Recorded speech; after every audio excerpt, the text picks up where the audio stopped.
Isang mapagpalang umaga sa ating lahat, mga kapatid ko kay Kristo, mula sa The Solid Rock Morning Devotion. Isang kagalakan na muli tayo ay makapagbulay-bulay sa salita ng Panginoon sa umagang ito. Mga ilang minutong pagbubulay-bulay ng mga salita ng Panginoon upang papurihan at sambahin ang ating Panginoong Hesukristo. Sa bawat pagmulat natin ng ating mga mata sa bagong araw, isang paalala ng hatid ng Diyos sa atin na kahit anuman ang dumating na unos, siya ay ating matatag na sandigan sa mundo na puno ng pagbabago, kaguluhan, at kawalang katiyakan. Napakahalagang malaman kung saan tayo nakatayo. Ang The Solid Rock Morning Devotion, ito ay paalala na ang ating pananampalataya ay dapat nakatayo sa matibay na pundasyon. At iyon ay walang iba kundi si Hesukristo.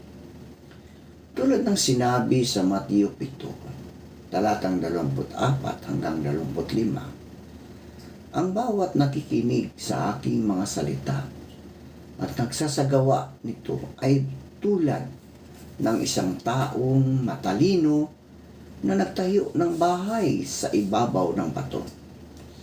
Bumuhos man ang ulan, bumaha man at humangin ng malakas, hindi ito gumuho.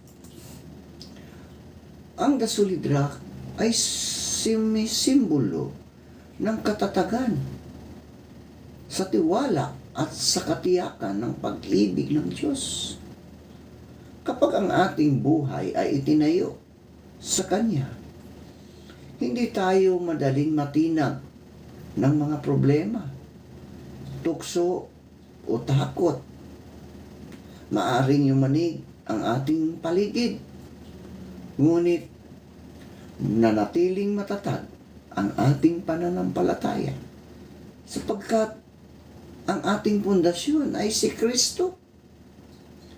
Kaya sa ating morning devotion, mga kapatid, anyayahan natin ang presensya ng Diyos sa ating mga puso. Tayo ay magpasalamat sa Kanya na siya ang ating matibay na bato, ang ating kanlungan, ang ating lakas at pag-asa sa bawat araw ng ating buhay. Ang ating pong pagbubulay-bulayan ngayong umaga, mga kapatid ko kay Kristo, ay matatagpuan sa Santiago, Kabanata 1, talatang 2 hanggang 4. Ito po ang sinasabi, mga kapatid, magalak kayo kapag kayo'y dumaranas ng iba't ibang uri ng pagsubok. Dapat ninyong malaman na napatatag ang ating pananampalataya sa pamagitan ng mga pagsubok. Pinagpala na po tayo sa pagkabasa at pagkarinig ng Kanyang mga salita. Saglit po tayong manalangin. Dakilang Diyos at makapangyarihan sa lahat, naririto muli ang iyong mga anak upang ikaw, Diyos, ay pasalamatan sa isang gabing nagdaan sa aming buhay na kami ay iyong iniingatan sa aming pagtulog. Maraming salamat, Panginoon, sa panibagong araw na iyong ibinigay sa amin. At sa umagang ito, O Diyos, patuloy kong inilalapit sa iyo ang aming mga kapatid na nasa banig ng karamdaman. Abutin mo sila, O Diyos, pagalingin mo. Ikaw ang siyang manggagamot ng lahat. Kaya kami, O Diyos, ay nagtitiwala at sumampalataya sa iyo na ikaw ang siyang makapagpapagaling sa mga kapatid namin ito nasa banig ng karamdaman. Amin ding inilalapit sa inyo, Panginoon, ang mga kapatid na nawawala ng mga mahal sa buhay dahil sa mga karamdaman, sa aksidente, o anuman ang nangyari, Panginoon. Dalangin ko, Diyos, na bigyan mo po ng kaaliwan ang mga anak mong nagdadamhati, Panginoon. Patuloy mo silang ingatan. Bigyan mo sila ng pagkakaunawa, Panginoon, sa lahat ng bagay na nangyayari sa mundong aming ginagalawan. Amin ang inilalapit sa iyo, O Diyos, ang aming mga kapatid na magsisipasok sa kanilang mga trabaho. Sila po'y ingatan mo, Panginoon, sa kanilang pagbabiyahe. Sa daan kung saan sila nagbabiyahe, Panginoon. Bigyan mo sila ng kapanatagan ng kanilang mga puso na makarating sila na maluwalhati sa kanilang pinapasukang trabaho. Dalangin ko, O Diyos, na ingatan mo sila sa kanilang mga trabaho, Panginoon. Sila man ay nasa mga construction. Ikaw, O Diyos, ang patuloy na gumabay sa bawat isa sa kanila. Ingatan mo sila.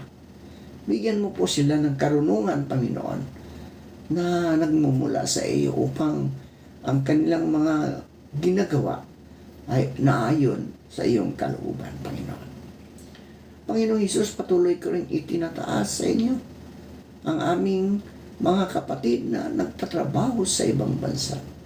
Ang mga OFW, patuloy mo po silang ingatan sa ibang bansa. Nagtiis po sila na mapalayo sa kanilang mga mahal sa buhay para mabigyan lang ng magandang buhay ang kanilang pamilya, Panginoon. Lord, salamat sa iyong patuloy na pagmamahal sa amin.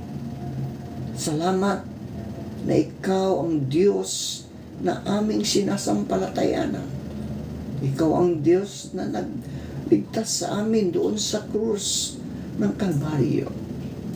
Gayon din po, O Diyos, aming inilalapit sa inyo ang aming mga kapatid na nagmamigrate na, naninirahan na sa ibang bansa. Patuloy mo po silang ingatan doon. Gamitin mo sila, O Diyos, bilang instrumento ng iyong mga salita upang marami pong makakakilala sa inyo. Dahil ang mundong ito, Panginoon, ay puno na ng pagbabago dahil sa mga teknolohiya na dumating sa aming mundo. Dalangin ko, O Diyos, na ikaw ang siyang maghari sa bawat isa. Magbigay ng magandang halimbawa sa bawat isa, Panginoon. Panginoon Hesus, patuloy ko rin itinataas sa inyo ang aming bansa, ang bansang Pilipinas. Patuloy mo po itong pagpalain, Ama. Gabayan at ilayo sa anumang mga kapahamakan. Naway magkaroon ng kapayapaan ang aming mga leaders. Ang lahat ng ito, O Diyos, ay ikaw lamang ang makapagbibigay sa kanila ng kapayapaan sa kanilang mga puso upang sila, Panginoon, ay makakaroon ng pagkakaisa, magtutulungan para sa bayang ito, Panginoon. Lord, ikaw lamang ang Diyos na makapagbibigay sa amin ng tunay na kapayapaan sa aming mga puso. Dalangin ko rin, O Diyos, ang aming mga kapatid na mga senior citizen. Patuloy mo po silang ingatan, ilayo mo sila sa mga karamdaman, Panginoon. Kayo din po, Panginoon, patuloy kong itinataas sa inyo ang mga magsasaka, ang mga nagtatanim ng palay, ang mga mangingisda, Panginoon. Sila po'y ingatan mo. Ilayo mo po sila sa mga pagsubok sa buhay. Bagkos bigyan mo sila ng kalakasan, Panginoon, upang sila, O Diyos, ay patuloy na makapaghanap buhay ng marangal. Dalangin ko, Diyos, ang mga kapatid namin naghahanap ng trabaho. Patuloy mo pong ingatan at patuloy mo silang bigyan ng magandang trabaho sa tulong ng banal mong Espiritu upang sila, Panginoon, ay magkaroon ng hanap buhay. Maraming salamat po, Diyos, sa mga katugunan sa aming mga panalangin. Sa pangalan ni Jesucristo na aming Diyos at tagapagligtas. Amen. Ang pamagat ng ating pagbubulayan, mga kapatid, ay patatas, itlog, at kape. No? Patatas, itlog, at kape. Sa payak na kusina ng buhay, may tatlong sangkap na madalas nating hindi pinapansin. Patatas, itlog, at kape. Karaniwan, silang makikita sa mesa, pang-almusal o pangpalakas ng katawan. Ngunit, kung titigan ng mas malalim, mga kapatid, ang tatlong ito ay nagiging salamin ng ating karanasan bilang tao. Lalo na sa harap ng pagsubok, sakit, at pagbabago. Isipin natin ang kumukulong tubig, mga kapatid. Yung kumukulong tubig. Isang larawan ng mga pagsubok sa buhay. Ang tubig na ito ay parang mga problema, kabiguan, kalungkutan, at mga tanong na minsan ay tila walang sagot. Kapag inilagay ang patatas sa kumukulong tubig, mga kapatid, ito ay lumalambot. Di ba? Lumalambot ang patatas kapag inilagay mo sa kumukulong tubig. Ang dating matigas ay nagiging marupok. Ganito rin ang ilang tao, mga kapatid. Mas malakas at tibay sa simula. Ngunit sa pagdaan ng matinding pagsubok, unti-unting nanghihina ang kanilang loob. Ang mga salitang dating puno ng pag-asa ay napapalitan ng reklamo. Ang pananampalatayang minsang matatag ay tila natitinag. Hindi dahil masama sila, kundi dahil napapagod ang kanilang mga puso. Ang itlog naman, kapag inilagay mo sa parehong kumukulong tubig, ito ay tumitigas sa loob. Di ba? Tumitigas sa loob. Ang panlabas ay nanatiling pareho. Ngunit sa loob ay nagiging matigas. Ito ang larawan ng mga taong dahil sa paulit-ulit na sugat at pagkadismaya ay naglalagay ng pader sa kanilang mga puso. Natutong huwag nang umasa, huwag nang magtiwala, huwag nang magmahal ng lubos. Sa labas ay tila ayos, ngunit sa loob ay may lamig at tigas na bunga ng takot na masaktan muli. Ngunit may ikatlong sangkap, mga kapatid. Ang ikatlong sangkap ay ito, kape. No? Kape. Napakasarap. Kapag ang kape ay inilagay sa kumukulong tubig, mga kapatid, hindi ito itinatalo ang init. Sa halip, binabago nito ang tubig. Ang dating walang lasa ay nagiging mabango at masarap. Ang kape ay hindi tumakas sa init. Hinaharap nito at ginamit upang maglabas ng sariling katangian. Ito ang larawan ng mga taong sa gitna ng matinding pagsubok ay piniling magbago at magpabango. Hindi sa kapaitan, kundi sa pag-asa. Sa halip na magtanong, bakit ako? Tinatanong nila, ano ang maaari kong maging dahilan dito? Sa ating pagninilay, mga kapatid, tinatanong tayo ng buhay. Ikaw ba ay patatas? Ha? Kapatid, ikaw ba ay patatas? O ikaw ba ay itlog? O kape? Kapag dumating ang pagsubok, mga kapatid, ikaw ba ay nanghihina? Ikaw ba ay tumitigas ang puso? O ikaw ba ay nagiging daluyan ng pagbabago at pag-asa? Ang pananampalataya ay parang kape, mga kapatid. No? Parang kape sa kumukulong tubig ng buhay. Hindi nito inaalis ang init ng problema. Ngunit binabago nito ang ating pagtingin at pagtugon. Sa Diyos, ang pagsubok ay hindi wakas, kundi daan sa pagbabago. Ang luha ay nagiging panalangin. Ang sugat ay nagiging patotoo. Ang kahinaan ay nagiging lakas. At sa huli, mga kapatid, hindi natin kontrolado ang kumukulong tubig ng buhay. Ngunit, may kapangyarihan tayong piliin kung sino tayo sa gitna nito.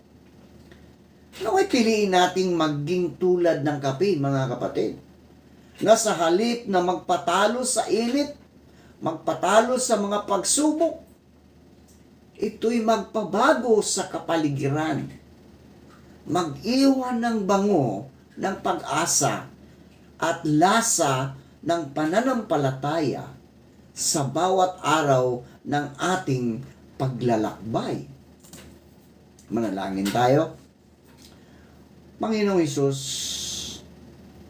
kami po ay lumalapit sa iyo na may pusong punong-puno ng pasasalamat. Salamat po, Panginoon, sa mga biyaya, sa bawat pagsubok, at sa bawat aral na iyong ibinigay. Salamat sa buhay. Salamat sa kalusugan. Salamat sa pamilya, sa kaibigan, at sa mga taong nagpatibay sa aming pananampalataya. Salamat din po sa iyong walang hanggang pag-ibig na hindi nagbabago sa kabila ng aming pagkukulang at kasalanan. Sa bawat hakbang namin, salamat sa paggabay at sa pagprotekta sa amin mula sa panganib. Salamat po sa mga panalo at sa mga pagkatalo, sapagkat lahat ng ito ay nagturo sa amin ng kababaang loob at pagtitiwala sa iyo. Panginoong Hesus, naway patuloy mo kaming gabayan sa gapagawa ng mabuti sa paglilingkod sa aming kapwa at sa pagpapalaganap ng iyong pag-ibig. Tulungan mo po kaming maging instrumento ng kapayapaan, pagkakaisa at pag-asa sa mundong puno ng hamon. Salamat po, Panginoon, sapagkat alam naming sa iyo nagmumula ang lahat ng biyaya. Patuloy mo kaming samahan gabayan at bigyan ng lakas at karunungan sa bawat araw na ito. Pagpalain mo po, O Diyos, ang lahat ng nakikinig at isinasabuhay ang iyong mga salita. Ingatan mo po sila. Ilayo mo po sila sa anumang kapahamakan, O Diyos. Gabayan mo sila sa araw-araw ng kanilang mga buhay. Sa pangalan ng Ama at ng Anak at ng Banal na Espiritu Santo. Amen at Amen.